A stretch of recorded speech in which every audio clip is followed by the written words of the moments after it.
सादर नमस्कार, सादर जय जिनेंद्र। क्षमा ब्रेकिंग जैन न्यूज प्रतिदिन प्रातः, दोपहर एवं रात्रि में देश भर से संपूर्ण जैन समाज से संबंधित सही और सकारात्मक समाचारों के लिए देखना और सुनना न भूलें। साथ में आपसे विनम्र निवेदन है कि यदि आपने इस चैनल को सब्सक्राइब नहीं किया है तो कृपया अवश्य कीजिए और शेयर और लाइक करके धर्म प्रभावना में सहयोगी एवं सहभागी बनिए। कम भारत अब स्वतंत्र है, हम सब स्वतंत्र भारत के नागरिक हैं। हम लोगों को अब अपनी अस्मिता और गौरव के साथ जीने अब तो जागना चाहिए।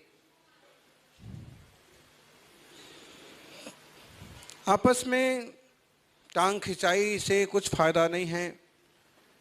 प्रबुद्ध लोग आगे आएं और गंभीरता से काम करें।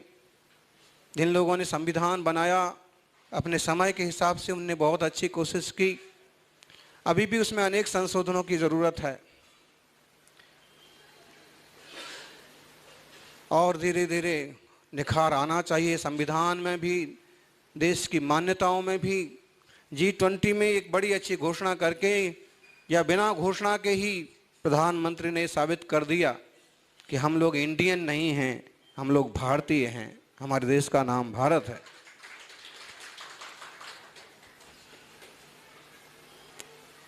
कई तिरस्कार के शब्द हम लादे फिर रहे हैं आज भी।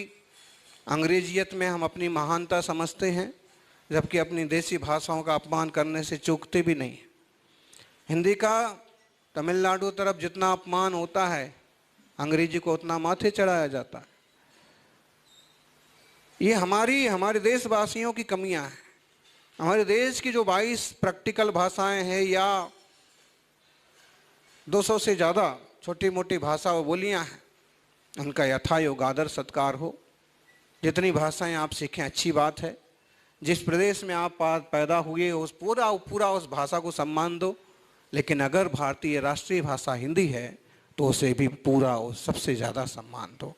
एकात्मकता की बात है, हम उससे जड़ से जुड़े हैं। चूँकि हम प्राकृत के बहुत ज़्यादा व्याख्याता हैं, संस्कृत और प्राचीन भाषाओं की रुचि है, लेकिन फिर भी अभ्रंश जैसी भाषाएं। अभी 3 दिन की विद्वत गोष्ठी संपन्न हुई। देश भर से 100 से ज़्यादा भाषाओं के विद्वान उपस्थित हुए थे निर्मल समोषण मंदिर में, और परसों ही उसका समापन हुआ। फिर पहाड़ पर चले गए, 24-48 घंटे का उपवास हुआ, इसलिए गला भी थोड़ा सा लंबा उपवास होता है तो पानी के कारण से सूख जाता है, शब्द बराबर नहीं आते हैं, चिपकता होती, जीभ चिपकती होती है। और ऐसे ही ज़्यादा अभी फिर जंगल में भी ध्यान के लिए चले गए तो ज़्यादा रोशनी लगने से वो ब्रेन का थोड़ा झपकना चालू हो जाता। शरीर सबका शरीर है, बॉडी सबकी एक जैसी होती है। उसी में कोई संत महंत होते हैं जो तपस्या करके निखरते जाते हैं, और कोई केवल विषय वासनाओं के गुलाम बन कर के कुछ नहीं कर पाते हैं। इतनी बड़ी साधना करना सबको जमने वाला नहीं है, लेकिन जिस भूमिका में है निष्ठा और ईमानदारी से देश और समाज के लिए आप उतना भी कर पाएँ तो भी आपकी एक तपस्या ही है। प्रचारक बंधु जो देश के सम्मान की और प्रचार प्रसार की सुरक्षा की जिम्मेदारी के साथ ब्रह्मचर्य के साथ इस मार्ग में आते हैं, निश्चित रूप से प्रशंसा के पात्र हैं।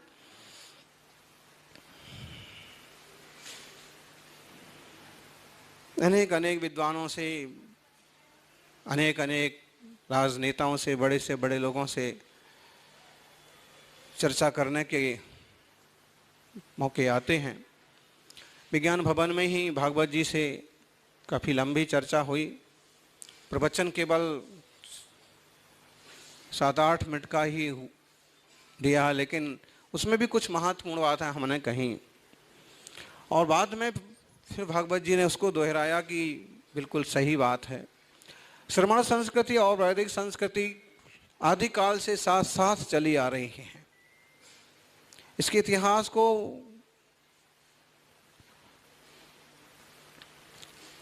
बहुत मेहनत के साथ खोजा और खंगाला जा सकता है। एक छोटी सी पुस्तक जो अभी हमने आपके हाथ में भी दी, हमारी इसमें छोटी सी कोशिश थी। लगभग 28 साल पहले हमने इसको लिखा था साधना के क्षेत्र में आते ही उज्जैन चातुर्मास में तो बहुत ज़्यादा विस्तार से नहीं, लेकिन एक छोटा सा कि वेदों में भी ऋषभदेव को याद किया जा रहा है, वेदों में अरिष्टनेमि को याद किया जा रहा है, दूसरे तीर्थंकर अजितनाथ जी का नाम आ रहा है। इसका मतलब है तीर्थंकर वेद पूर्व है। किसी किताब में आपका नाम है तो इसका मतलब है कि आप इसके पहले हो चुके हैं, ऐसे महान ग्रंथों में। और फिर जब हम 18 प्रसिद्ध पुराण उठाते हैं और उसमें 18 में से 11-12 पुराणों में एक लगभग थोड़ा सा शाब्दिक चेंजिंग हुआ है, लेकिन एक चीज आपको लगभग सब जगह मिलेगी। ऋषभ के पुत्र, नाभि के पुत्र ऋषभ हुए। इस देश का नाम, प्राचीनतम नाम अजनाभ वर्ष है। वो ऋषभ के दादा के नाम से ऋषभ के पुत्र भरत हुए, नाभि के पुत्र ऋषभ हुए। ये वेदों पुराणों की चर्चा है। और नाभि के पुत्र ऋषभ के पुत्र भरत हुए और भरत चक्रवर्ती बने और उनके नाम से देश का नाम भारत पड़ा। लेकिन अभी इतिहास में आपको ऐसा पढ़ने को नहीं मिलेगा। अभी के इतिहास में मिलेगा शकुंतला दुष्यंत पुत्र से भारत का नाम भारत पड़ा। तो क्या महाभारत काल में ये देश भारत नहीं कहलाता था? महाभारत काल में भी ये देश भारत ही कहलाता था, महाभारत कहलाता था। और उसी काल में लगभग हुए दुष्यंत शकुंतला पुत्र भरत। वो बहुत सूरवीर थे, शक्तिशाली थे, लेकिन उनके पहले श्री राम के भाई भरत भी तो हुए। और जो इक्ष्वाकु वंश की मूल परंपरा है, श्री राम इक्ष्वाकु हैं। और श्री राम का जन्म मुनि सुब्रत 20वें तीर्थंकर के काल में हुआ, ऐसा जैन शास्त्र कहते हैं। पहले तीर्थंकर ऋषभ इक्ष्वाकु वंशी है, मुमुक्षुर इक्ष्वाकु कुलादिरात्मान। श्री राम का एक नाम इक्ष्वाकु भी है। इस तरह से हम जब देखते हैं, श्री कृष्ण यदुवंशी हैं, यदुवंश में ही नैमिनाथ का जन्म हुआ। श्री कृष्ण जी वसुदेव के पुत्र हैं और नैमिनाथ वसुदेव के सबसे बड़े भाई समुद्र विजय के पुत्र हैं।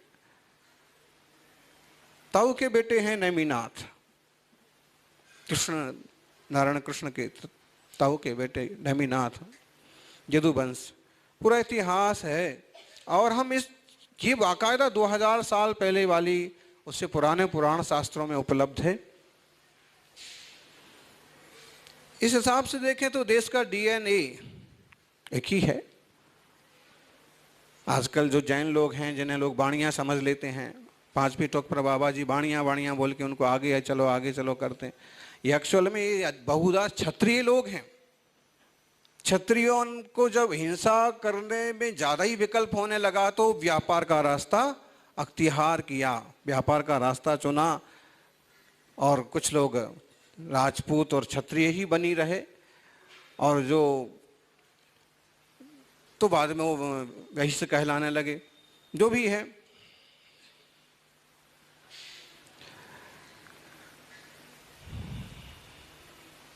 एक बात भागवत जी ने, कई सारी बातें हुई। एक बात जो उस समय के, अगर वो भाषण भी उपलब्ध ही होंगे उस समय के, माने 23-12 फरवरी है ना 2023। फिर उन्होंने इस बात को स्वीकार किया, बिल्कुल श्रमण संस्कृति वैदिक संस्कृति साथ साथ चल रहे हैं। उन्होंने ये बात का उल्लेख किया। दूसरी बात,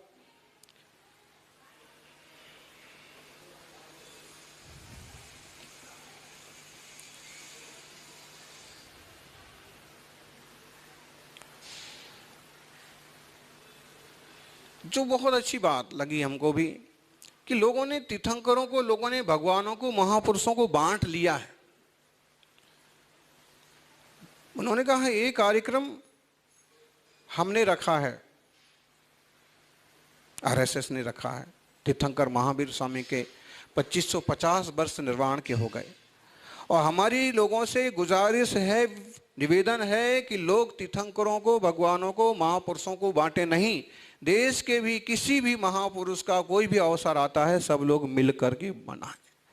उन्हें मानने वाले कुछ लोग हो सकते हैं, लेकिन वो किसी ग्रुप के नहीं हैं, वो सबके लिए हैं। उन्हें पूरे देश और संस्कृति को अवदान दिया, उनके कारण से पूरी प्रकृति और संस्कृति में परिवर्तन हुआ, प्रभावना हुई, अच्छाइयाँ शामिल हुई। न मूलम लिख्यते किंचित, बिना मूल के हमें कुछ नहीं लिखना चाहिए, बात सही है। लेकिन हमारे इतिहास के साथ ऐसे हुआ, जिसको जो समझ में आया उसको महान बना दिया, जिसको जो लिखना था उसने वो लिख दिया।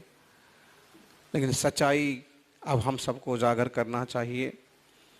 जूनागढ़ से गिरनार प्रवेश करते वक्त हम शिलालेख पर भी गए थे, पहले भी गए थे। लोग नहीं समझते हैं तो कुछ का कुछ बोलते हैं। उस शिलालेख, उसमें एक शब्द आया है अयम धम्म लिपि, ब्राह्मी लिपि का पूरा शिलालेख है। ब्राह्मी लिपि हमारे संघ में बड़े अच्छे से चलती है, उसकी एक पुस्तक भी उपलब्ध है और उसका भारतीय हिसाब से कैलेंडर भी तैयार किया गया। ब्राह्मी लिपि में पहली बार कैलेंडर, ब्राह्मी, हिंदी, इंग्लिश। तो इस किताब से हम ब्राह्मी को समझ सकते हैं। उसमें लिखा है अयम धम्म लिपि। अयम धम्म लिपि मतलब हुआ ये धर्म लिपि है। ये धर्म लिपि का मतलब ये धर्म शिलालेख है। उसको एक विद्वान ने ऐसे घोषित कर दिया कि ये जो लिपि है इसका नाम है धर्म लिपि। ऐसे नहीं है, वो विद्वान की चूक हुई है। ये धर्म लिपि, इस लिपि का नाम ब्राह्मी लिपि है। और ब्राह्मी को जब हम कभी सरस्वती जी से जोड़ते हैं, ब्रह्मा से जोड़ते हैं, लेकिन जब हम इसकी इतिहास में जाते हैं तो मालूम पड़ता है कि ऋषभदेव की 2 पुत्रियां थीं। एक का नाम ब्राह्मी था, एक का नाम सुंदरी था। उन्होंने जैसे भरत को राज दिया, अपने 100 बेटों को सिखाया पढ़ाया, वैसे ही ब्राह्मी के लिए उन्होंने कोमल विद्या, लिपि विद्या सिखाई। बेटा, इस लिपि को सीखो, इससे लोग अपनी बातों को सुरक्षित रख सकेंगे, आगे आगे काम आएगी। और उन्होंने उसका प्रचार प्रसार किया। इसका एक बिंदु ये भी मालूम पड़ता है। और संभव है कि उतनी प्रज्ञावान साध्वी सरस्वती के रूप में विकसित हुई हों। ऐसे ही सुंदरी जो दूसरी बेटी थे, उसको शून्य का आविष्कार किया और उन्होंने गणित की बातें बताई। इसे हम आदि पुराण से समझ सकते हैं। हमारे पुराण शास्त्र केवल माइथोलॉजी नहीं है, केवल मिथक नहीं है। हमारे पुराण शास्त्रों में कुछ ना कुछ इतिहास ज़रूर है, कुछ ना कुछ सच्चाई। ऐसे बिना सिर पैर की कोई बातें नहीं हैं।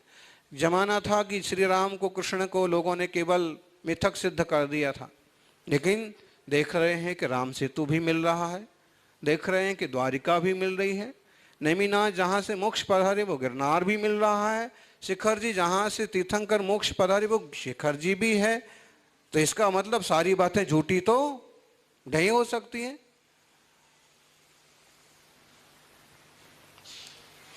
इन सबों को एक अच्छे रूप में स्थापित करने की जरूरत है। ब्राह्मी लिपि का शिलालेख और प्राकृत भाष्य।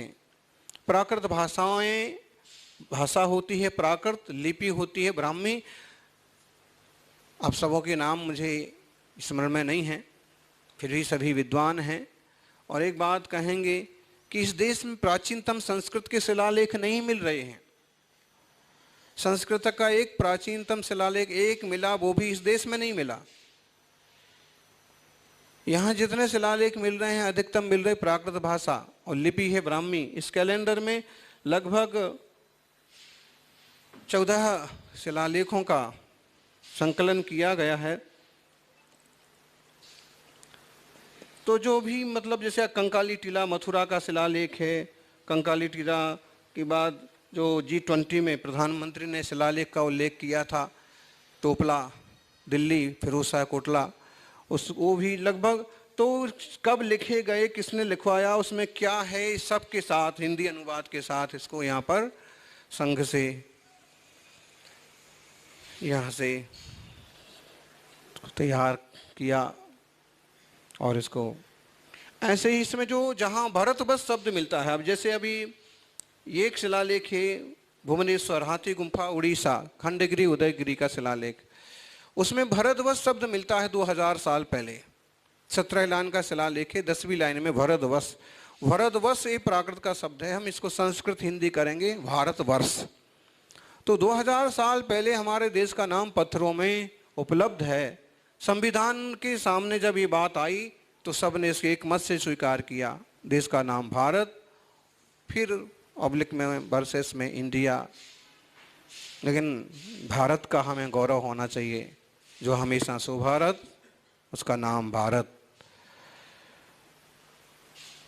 सिंधु घाटी और इस तरह की बात हम जब करते हैं तो हिंदू से ही हिंदू बना है।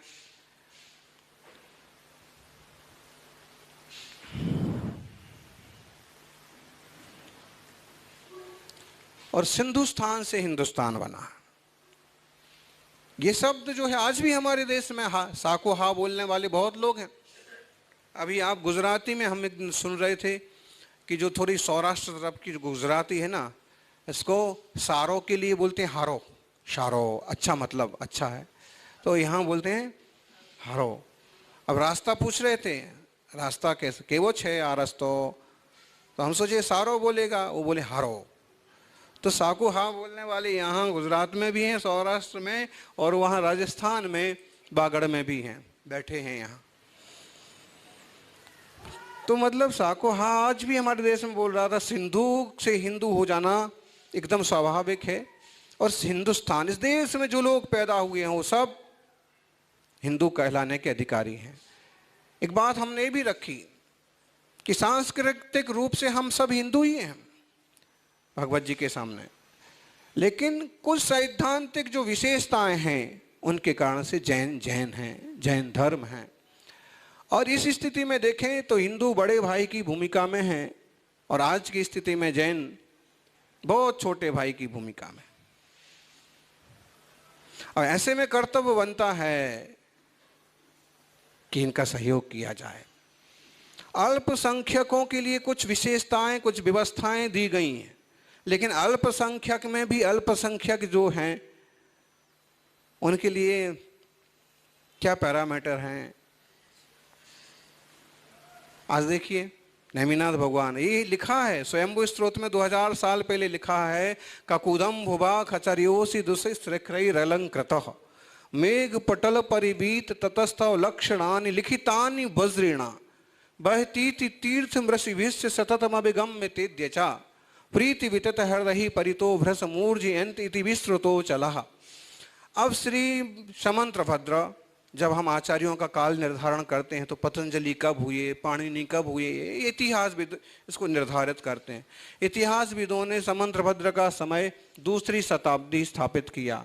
2री शताब्दी माने अपन अंदाज से मान लो 2000 साल पुराने आचार्य वो लिखते हैं कि धरती का ककुद के समान जैसे वृषभ होता है, वृषभ की पीठ पर जो उठा हुआ हिस्सा होता है उसे ककुद बोलते हैं। ककुद के समान जो ऊर्जयंत पर्वत है, ऊर्जयंत पर्वत से नेमिनाथ मोक्ष पधारे और इंद्र ने अपने वज्र से वहाँ चरण खोदे, चरण बनाए। ये इन लाइनों में ककुदम भुवा खचरियोसी, और देवता लोग, विद्याधर लोग भी जिसकी पूजा करते हैं। शिखरों से जो अलंकृत है, दूषित शिखर अलंकृत, मेघ पटल परिवीत, मेघों से जो हमेशा घिरा रहता है। लिखितानी वज्रीणा, वज्री का मतलब होता है इंद्र, वज्रीणा वज्री के द्वारा, इंद्र के द्वारा वज्र से खोदा गया चरण। आज देखें तो चरणों के दर्शन अभी तो हो रहे फिलहाल, लेकिन कुछ तो ऐसा माहौल बना दिया गया कि जैनी श्रावक ऊपर जाने ही से डरने लगे हैं। एक बाबा जी ने तो एक साधु कोई आर पार कर दिया था, बाद में हमारे पास भी आए, फिर बाद में कहने भी लगे कि मेरे से बहुत बड़ा अपराध हुआ है, ऐसे तपस्वी संत के ऊपर हाथ उठाया। आज मेरे पाँव में जो तकलीफ है मैं जानता हूँ। खैर, तो जब इतिहास मिल रहा है हम विचार करें। चरणों की पूजा मूलतः आप देखेंगे जैन शासन में मिलती है। शिखर जी चले जाओ तो वहाँ पर भी चरण ही बने हैं 20 तीर्थंकर की, मूर्तियाँ नहीं हैं। गिरनार जी जाएंगे तो चरण ही मिलेंगे, मूर्तियाँ नहीं हैं। आजकल की स्थिति में मूर्तियाँ रखने लगे। अब यहाँ जो मंदिर है तो यहाँ मूर्ति है, लेकिन जहाँ से निर्वाण पधारी वहाँ चरण ही है। पावापुर जाएंगे वहाँ मंदिर में चरण ही हैं। महावीर स्वामी अच्छा किसी साधु की समाधि हो जाए तो प्रायः उनके चरण ही स्थापित किए जाते, मूर्तियां नहीं। अभी मूर्तियां भी चलने लगी हैं बाकी। तो हम जब इस बात को देखते हैं कि तीर्थंकर ऊंचे ऊंचे पहाड़ों से इस तरह से माँ पार्श्वनाथ हिल से मोक्ष पधारे, आदिनाथ अष्टापद से मोक्ष पधारे, मिली जुली संस्कृति है। हम एकाधिकार की, एकाधिपत्य की बात करें तो बिल्कुल जमने वाला नहीं है, क्योंकि सनातन में ये सभी आ रहे हैं। जैसे आज हम हिंदू धर्म कहें, जैन धर्म कहें, बुद्ध धर्म भले बुद्ध से चालू हुआ लेकिन है तो हमारा ही देश का, सिख भले 300-400 ही साल हुए लेकिन वो हमारे ही हैं सभी। तो ये खासकर श्रमण और वैदिक, ये दो संस्कृति मिली जुली हैं। हर हाल में जब हम आदिनाथ का अध्ययन करते हैं तो उनमें शिव जी नजर आते हैं, जब हम शिव जी का अध्ययन करते हैं तो उसमें आदिनाथ झलकते हैं। ऐसे लगता है कि अगर प्रैक्टिकल मूर्तिकार कोई आदिनाथ के गुणों की मूर्ति बनाता है तो उसका रूप शिव जी का आता है। आदिनाथ का चिन्ह वृषभ है। रत्नत्रय के त्रिशूल से उन्होंने काम विकार वासनाओं का खात्मा किया। तीसरा नेत्र केवल ज्ञान रूपी ज्योति बोधि की प्राप्ति हुई और उसके कारण से उन्होंने भस्मासुर या कामदेव या विकारों को नष्ट कर दिया। तो एक जगह प्रतीक, एक जगह प्रतिमा। शिल्पी जब कोई शिल्प निर्माण करता है तो उसमें उस इंसान के सारे गुण समा देने की कोशिश करता है। तो ऐसे आज जब हम जैन पद्म पुराण उठा के देखते, 1000 साल पुरानी रामायण, तुलसी कहते हैं प्राकृत रामायणों के आधार पर, प्राकृत पौमचर्यम के आधार पर, अभ्रंश के आधार पर उन्होंने रामचरितमानस की रचना की। वाल्मीकि जी का सहयोग नहीं लिया उन्होंने। उठा के देखिए आप, जे प्राकृत कवि परम सयाने, ते हरि चरित बखाने, प्राकृत के कवि। वाल्मीकि जी का भी उन्होंने पुट तो लिया ही होगा, लेकिन वहां जो उपलब्ध है वो हम आपको बात बता रहे हैं। इस तरह से एक सिक्के के दो पहलू हैं। हमें इन संस्कृतियों को सुरक्षित रखना होगा। गिरनार के संबंध में बड़ी बड़ी गोष्ठियां हुई। नेमिनाथ भगवान हैं, उनके गणधर हैं जिनका नाम बरदत्त है। उसको शॉर्ट फॉर्म में हम दत्त गुरुदेव बोलते हैं, गणधर दत्त बोलते हैं। रत्नत्रय उन्होंने बहुत जीवों को प्रदान किया, इसलिए हम उन्हें दत्तात्रेय भी बोलते हैं। अब दिक्कत ये हो गई कि हम बीतराग दशा में नृग्रंथ दिगंबर मुद्रा में स्वीकार करेंगे और जहां वस्त्र आदि की मान्यता है वो वस्त्र आदि के साथ स्वीकार कर रहे हैं। तो जब नेमिनाथ यहाँ विराजते होंगे तो उनके गणधर भी विराजते होंगे। लेकिन जब हम गुरुदेव दत्त का स्पेशल जो उपलब्ध पुराण है वैदिक संस्कृति में, दत्त उपपुराण है, पुराण 18 पुराणों में नहीं है, उपपुराण है। पुराणों में भी उपपुराण हैं कुछ। और उसमें हम जब देखते हैं तो मालूम पड़ता है कि यहाँ उन्होंने थोड़ा प्रवास तो किया, लेकिन उनका मूल तपस्या स्थान सह्याद्री पर्वत है। अब इतिहास के विद्वानों को खोज का विषय है ये सब। सह्याद्री पर्वत है। दूसरा है, यहाँ उन्होंने जो समय साधना का जिया वो ठीक है, लेकिन यहाँ से वो चले गए। कहाँ चले गए? ये उपलब्ध वर्तमान में जो प्रसिद्ध पुराण है उसमें ये बातें उपलब्ध हैं। ऐसे में अगर जैनियों की मान्यता है, हरिवंश पुराण जो 1300 साल पुराना है, और जब भी हमने एक श्लोक जो अभी कहा वो श्लोक लगभग 1900 साल 2000 साल पुराना है, तो बात तो मानना पड़ती है। इस पर मुक्तानंद जी से लंबी चर्चा हुई। उनने कहा महाराज जी मैं भी मानता हूँ, सही बात है, नेमिनाथ भगवान मोक्ष पधारी हैं, चरण बने हैं, लेकिन मैं छोड़ नहीं सकता। वर्तमान में जीता हूँ मैं लेके रहूँगा। मैंने उनको फिर कुछ बातें समझाई कि अपन एकाधिकार की, मैं भी आधिपत्य की बात नहीं कर रहा हूँ गिरनार हमें दे दो। हम बात ये कर रहे हैं कि हम सब दर्शन करें, सबको वहाँ दर्शन हो। अरे परमात्मा महापुरुष एक ही पंथ में हम लोग बांधने की कोशिश कर रहे हैं, वो ठीक नहीं है। पूरा देश अगर, पूरा समाज अगर इसके प्रति समर्पित हो रहा है, किसी एक घाट पर भी हम अगर मिल के बैठ के पानी पी पा रहे हैं तो एक बड़ी बात है। नई नई चीज़ें क्यों जोड़ना? पुरातत्व विभाग की जो घोषणाएं हैं 1947 के पहले के जो तीर्थ वगैरह हैं उनको वैसे रहने देना चाहिए। यहाँ कितना परिवर्तन किया गया, क्यों किया गया, क्यों करना चाहिए? इस तरह की जो दिगंबर वितरागी निर्गंथ मुद्रा की पद्मासन मुद्रा में विराजित होती हैं प्रतिमाएं, आपको और देवता श्री कृष्ण जी मिलेंगे बंसी वाली अवस्था में अक्सर कर, श्री राम जी मिलेंगे धनुष बाण के साथ अक्सर कर। लेकिन जैन शासन में जब यही मूर्तियां बनाई जाएंगी तो ये वीतराग अवस्था में हैं, अमुक अमुक जगह विराजमान हैं और पूजा होती है, अभिषेक सारे जैनी लोग भी करते हैं। और जिनकी जो अनेकांतवादी विचारधारा के लोग हैं, उदार दिल वाले लोग हैं, वो भी करते हैं। तो पांचवी टोक पर पीछे तरफ नेमिनाथ भगवान की मूर्ति 2019 में हमने भी देखी, खुली हुई थी। अब उस पर रंग भी लगा दिया है, वस्त्र भी लगा दिया। भाई बड़े भाई की भूमिका में जो है उनका कर्तव्य बनता है कि सुरक्षा करें। छोटे भाई की भूमिका में हैं आज जैन लोग भी, क्या बोलें क्या करें। रूपाणी जी से हमने बात करी थी, भूपेंद्र जी से बात करी, अभी हर्ष भाई से, भागवत जी से भी करें। भागवत जी से हमने इतना ही कहा, बहुत छोटा सा, कि ऐसे गिरनार जी को लेकर जो बात चलती है, हम चाहते हैं कि सभी लोग दर्शन करें। उन्होंने कहा बात तो सही है, सभी लोगों को महापुरुषों के दर्शन करना चाहिए। तो जो पौरातत्विक वस्तुएं हैं उनको वैसे भी तो रहने दिया जाए। शिलालेख हैं तो शिलालेख को शिलालेख के रूप में रखने दिया जाए। अगर हम उसमें कुछ फेरबदल करेंगे तो इतिहास हमारा गड़बड़ होगा। ये नहीं हम कह रहे कि अगर वो मतलब जो चीज़ें जैसी हैं, जो चीज़ें जैसी हैं वैसे।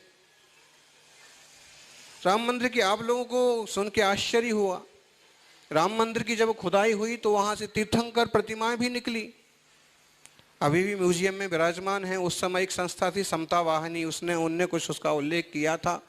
फिर आपस में समझदारी से काम किया कि अभी दो लोग लड़ रहे हैं, फालतू बातें, ये मंदिर एक बार। इतिहास बहुत पुराना है, हमारी संस्कृति मिली जुली है, और अगर हम इस बात को नहीं समझ पाएंगे तो फिर मनमुटाव होते हैं। मुनि तो वैरागी हैं, समतावादी हैं, स्थित प्रज्ञ गीता का अनुसरण कर लेंगे, समयसार का अनुसरण कर लेंगे, लेकिन ग्रस्त आपस में भिड़ते हैं। फिर औरों की तरह हम भी कोर्ट कचहरी में लग जाएंगे तो कैसे होगा। और कोर्ट कचहरी में बात पहुंची भी है। 17 फरवरी 2005 का एक सुप्रीम कोर्ट का ऑर्डर भी है फिर गिरनार के लिए कि भाई 5वीं टोंक पर सब लोग अच्छे से दर्शन करें, सब अपनी अपनी मान्यता से दर्शन करें। न्यायाधीश जी ने एक अच्छा सामान्य फैसला दिया कि अपनी का ही तो है, एकाधिकार की चेष्टा ना करी जाए। तो इतिहास को लेके आज हमारे सामने है तो बहुत सारे पॉइंट, लेकिन गिरनार जी में बैठे हैं तो गिरनार जी का विकल्प मुंह से निकल पड़ा है। अब देखिए पिछले साल या इसी साल 22-25 हजार तक श्रावक इकट्ठे हुए और केवल एक निर्वाण लाडू चढ़ाने के लिए ऐसा माहौल बना दिया। निर्वाण लाडू आप लोगों को ध्यान में आता होगा, निर्वाण का मतलब है जैसे मोक्ष हुआ, तो मोक्ष कल्याणक की पूजा। जैसे भगवान मोक्ष चले गए तो एक तरीका है यहाँ पर मनाने का कि उन्होंने संपूर्ण गुणों को, संपूर्ण सुख को, संपूर्ण आनंद को प्राप्त किया है, अब वो संसार में नहीं आएंगे, परमात्मा में लीन हो गए। तो क्या करना, हम उन्हें अंतिम अर्घ चढ़ाते हैं तो एक लड्डू बनाते हैं बड़ा, और लड्डू और उसको कि जैसे सब तरफ से मीठा है वैसे ही आप संपूर्ण हैं। जैसे पूरी तरह से गोल है, वैसे आप पूरी तरह से परिपूर्ण हैं। उसके प्रतीक में निर्वाण लाडू एक अर्घ चढ़ाया जाता है। उतनी सी बात को लेकर के और ऐसा माहौल बनाया, इतनी दूरी वाला माहौल बना दिया। फिर हमने इस बार अभी विद्वानों के बीच में कहा था कि शायद हो सकता है इस बार कुछ ऐसा माहौल बने कि बड़े भाई लोग, बाबा लोग ही सामने से कहें कि निर्वाण महोत्सव कब आ रहा है, हम भी आपके साथ मिलकर मनाएंगे। एक ही निर्वाण लड्डू ही तो चढ़ाना है, आधे घंटे का भी कार्यक्रम नहीं है। अगर हम वहाँ अर्पण वगैरह की बात करें तो 5 मिनट भी कार्यक्रम नहीं होता। वो क्या होता है, जैसे अभी आपने किया ना, गुरुदेव के चरणों में अर्घ्यम निर्पामति स्वाहा, ऐसे ही होना है कि नैमिनाथ भगवान मोक्ष पधारे, जिनके चरणों में अर्घ्यम निर्पामति स्वाहा। एक तरह का है प्रसाद ही, वो भी प्रसाद है, मिठाई है। आज भी अपन देखें तो भोग लगते हैं देवताओं को, लेकिन अब यहाँ मान्यता ये है कि भगवान खाते नहीं हैं, उनके सारे दोष मिट गए हैं। तो ये सिर्फ एक पूजा का प्रतीक है और उसको चढ़ा दिया। अब इसे चाहे कोई भी ले लो, कोई मत लो, इतनी सी बात है। और उसको ऐसा बखेड़ा बना गया कि पूरा देश भर का जैन समाज, भले हो करोड़ हो, आधा करोड़ हो, असंतुष्टि जैसी हो गई कि बताइए। और फिर दूसरी जगह आपस में असंतोष होने लगता है कि भैया देखो, तुम्हारे उनने हमको नारियल नहीं चढ़ाने दिया, उनने हमको लड्डू नहीं चढ़ाने दिया। और वो छोटे गांव में जो सब एक साथ बैठ रहे थे, एक ही थाली में खा रहे थे, वो भी ऐसे करने लगते कि देखो हमारे साथ ऐसा हुआ, हमारे साथ ऐसा। इस बात को मिटाने के लिए इस पर मंथन करना जरूरी है। साल में केवल 5 मिनट जितना कार्यक्रम, चढ़ने उतरने में जो लगेगा टाइम लगेगा, बाकी वहाँ उन चरणों में खड़े होके बैठ करके जो अर्पण का कार्यक्रम हो, तो कौन सी बुराई है, कौन सी दिक्कत है भैया, चढ़ा लो, कर लो। चरण तो है ही, इतिहास भी है। और एकाधिकार, ये भी एकाधिकार करने ना पहुंच जाएं जैनी लोग कि हम ही रहा है, हम नहीं बैठेंगे। अरे जितने सब लोग दर्शन कर रहे हैं, सब आनंद से दर्शन करो।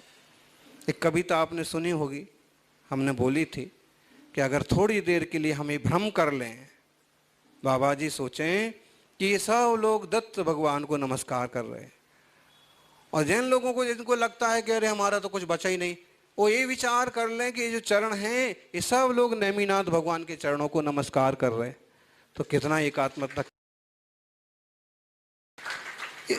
ये हमार उदार चरिता नाम तो वसुधैव कुटुंबकम वाले लोग हैं हम लोग, लेकिन कभी छोटी छिछली बुद्धि वाले ऐसी चीजें पैदा कर देते हैं। आत्मना प्रतिकूलानी परेशान समाचरित।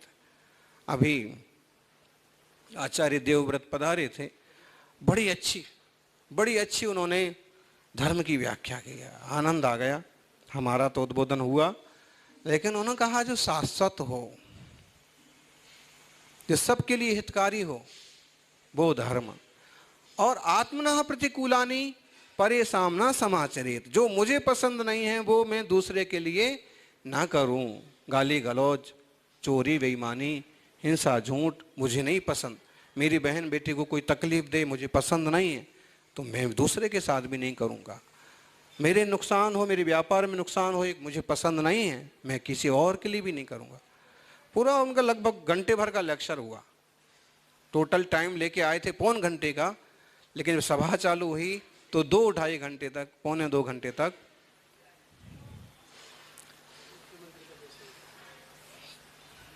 उस समय हमने ब्राह्मी लिपि सत्कार समारोह किया था, हमारे देश की प्राचीनतम लिपि। और फिर मुख्यमंत्री जी के सानिध्य उपस्थिति में प्राकृत भाषा का सत्कार समारोह किया था।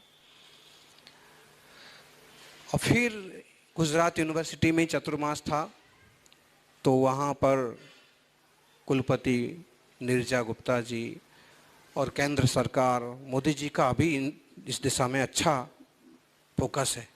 प्राचीन लिपियाँ, भाषाएं, पांडुलिपियों का संरक्षण, तो उसके एक संस्थान का भी वहाँ पर कार्यक्रम प्रारंभ हुआ है। अयम निजा परो बेति गणना लघुचेतसाम उदार चरिता नाम तो वसुधैव कुटुंबकम। सारी धरती एक कुटुंब है। फिर अगर हम एक कुटुंब मान के रह ले तो कौन सी बुराई है। सारे इक्ष्वाकु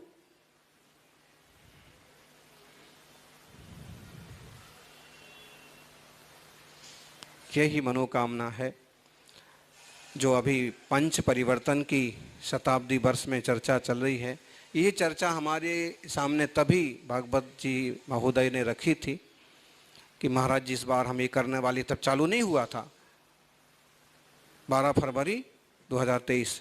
तो जो हमारी आपस की चर्चा हुई तो उन्होंने ये 5 बातें बताई। कुटुंब प्रबोधन, ये हमारी शास्त्र और संस्कृति के एकदम अनुकूल है। पर्यावरण रक्षण, इसे आप अहिंसा भी कह सकते हो। जीव जंतुओं की, पेड़ पौधों की, पशु पंछियों की, जल की, पृथ्वी की, वायु की, पर्यावरण संरक्षण। सामाजिक समरसता, इसे आप समतावाद कह सकते हैं। हम इसे स्थित प्रज्ञता भी कह सकते हैं कि इस लेवल तक हम ऊंचे विचार वाले बन जाएं कि भेदभाव मालूम ना पड़े। सब हमारे हैं, सब अपने ही हैं, कोई गैर नहीं है। यहाँ तक कि पशु पंछियों के प्रति भी अपनेपन का भाव पैदा हो। सामाजिक समरसता, स्वबोध, आत्मबोध, संस्कृति का बोध, अपने सद्गुणों का बोध, अपने वैभव का बोध। सोने की चिड़िया भारत था तो ऐसा नहीं कि मतलब सोने से मढ़ा हुआ हो, सोना तो होगा। अभी भी कोशिश मेहनत करेंगे तो सोना आ जाएगा। लेकिन सोने की चिड़िया का मतलब सिर्फ सोना नहीं होता है। सोने की चिड़िया का मतलब संस्कारवान, सोने की चिड़िया का मतलब आचारवान, सोने की चिड़िया का मतलब ज्ञानी ध्यानी तपस्वियों का देश। सोने की चिड़िया का मतलब जहां चींटी को मारना भी पाप समझा जाता था, सबके हित की बात कही जाती थी। ऐसा ही हमारा देश। और नागरिक कर्तव्य, इस पर तो हम कभी गणतंत्र दिवस, स्वतंत्रता दिवस पर होता है या कभी स्कूल में होता है प्रवचन। कर्तव्य बोध कितना है लोगों को? क्या टीचर अपना पूरा अवदान दे रहे हैं? क्या सरकारी डॉक्टर अपना पूरा कर्तव्य कर रहे हैं? क्या इंजीनियर्स जो लोग हैं, क्या पूरी निष्ठा के साथ मां भारती की सेवा कर रहे हैं? आपको वेतन किस चीज का मिल रहा? ये निष्ठा, कर्तव्य, एक एक व्यक्ति को अपना। संत पुरुष हैं, भले वो नागरिक कानूनों से मुक्त हैं, बंधन में नहीं हैं, लेकिन उनके भी कर्तव्य हैं।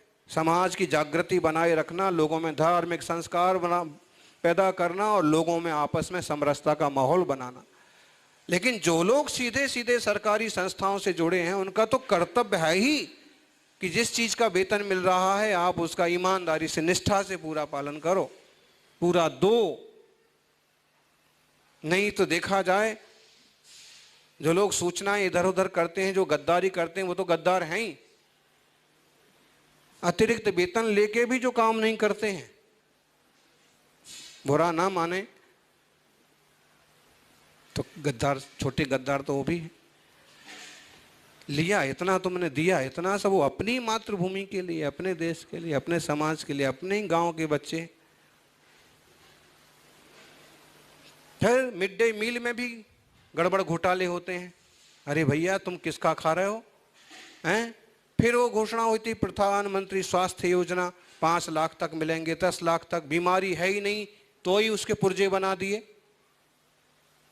है केवल वायु प्रॉब्लम, ऑपरेशन कर डाला। अरे क्या कर रहे हो? मतलब इतनी इंसानियत मर गई। देश के प्रति प्रेम भक्ति का मतलब अकेले थोड़ी कि गीत गा लेना।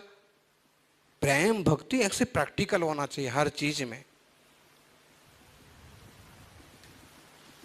हॉकी के जादूगर कौन थे? मेजर ध्यानचंद। उनका एक प्रसंग बड़ा गजब का है।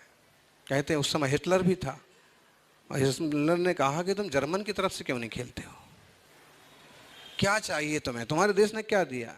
तुमने इतने पदक दे दिए अपने भारत को, तुम्हारे भारत को, लेकिन देश ने तुम्हें क्या दिया?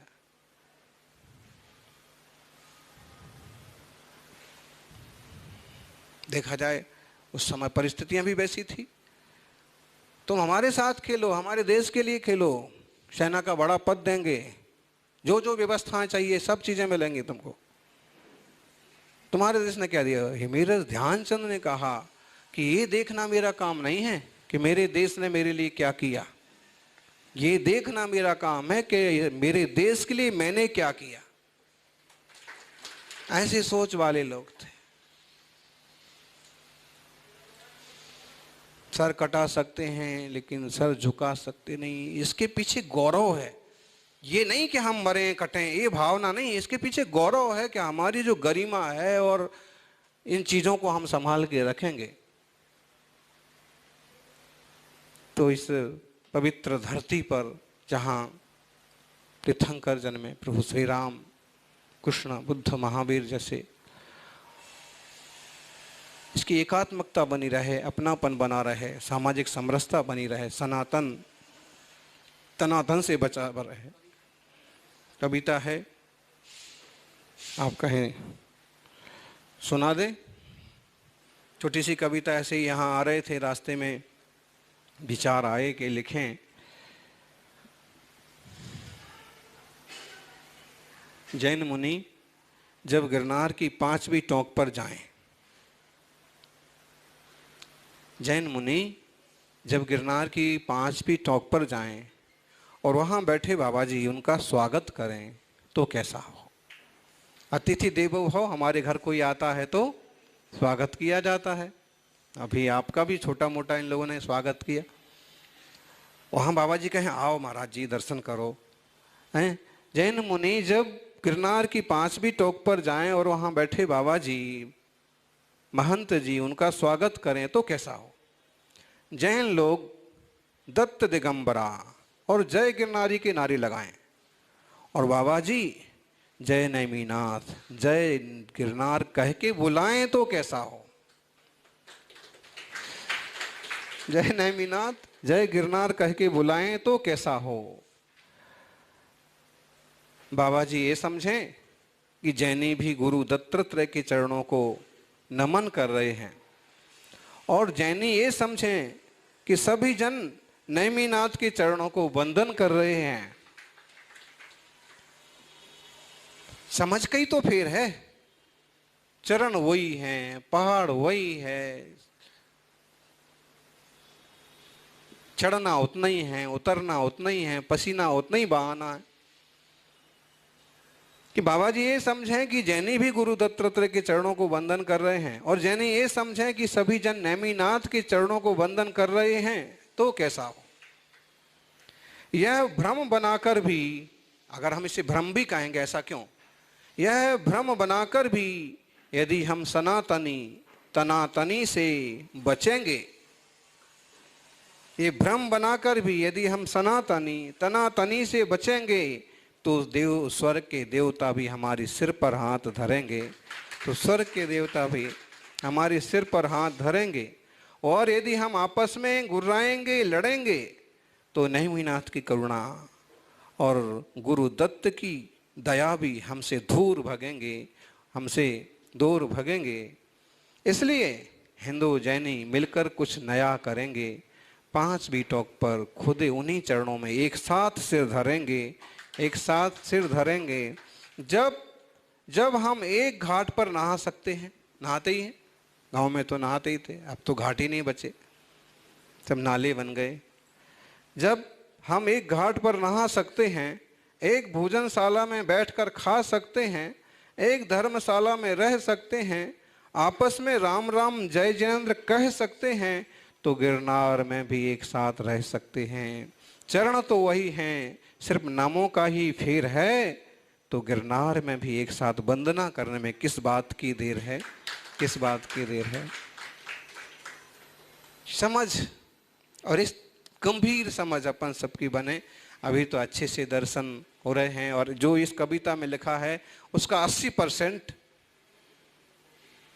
मतलब जाते हैं, अभी मुनिराज जैसे जाते हैं तो बाबा जी कहते हैं आओ बैठो महाराज जी। फिर दो बातें भी अगर खाली है तो दो बातें भी प्रेम की हो जाती हैं। तो जरूरी है कि हम इतिहास, संस्कृति और संस्कारों को सुरक्षित रखने का उद्यम खुद ही करें। कोई दूसरे लोग आकर के हमारे लिए कुछ करने वाले नहीं हैं। हम सबकी जिम्मेदारी है, ये देश हमारा है, हम यहाँ सदियों से एक साथ रह रहे हैं। इस माटी में वो शक्ति है जो आत्मा को परमात्मा से मिलाती है। इसलिए अपन सभी इतिहास को भी लिखें, सुरक्षित करें और आत्मीयता कैसे बढ़े इस तरह का माहौल, इस दिशा में कई सकारात्मक चिंतक काम करते हैं, अपन भी करें। यही मंगल भावना।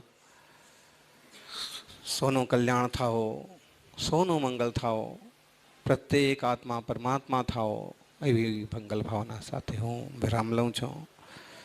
जय बोलिए अहिंसा मई सनातन विश्व धर्म की। Kshama breaking Jain news YouTube channel पर विज्ञापन देकर धर्म प्रभावना में बने सहभागी।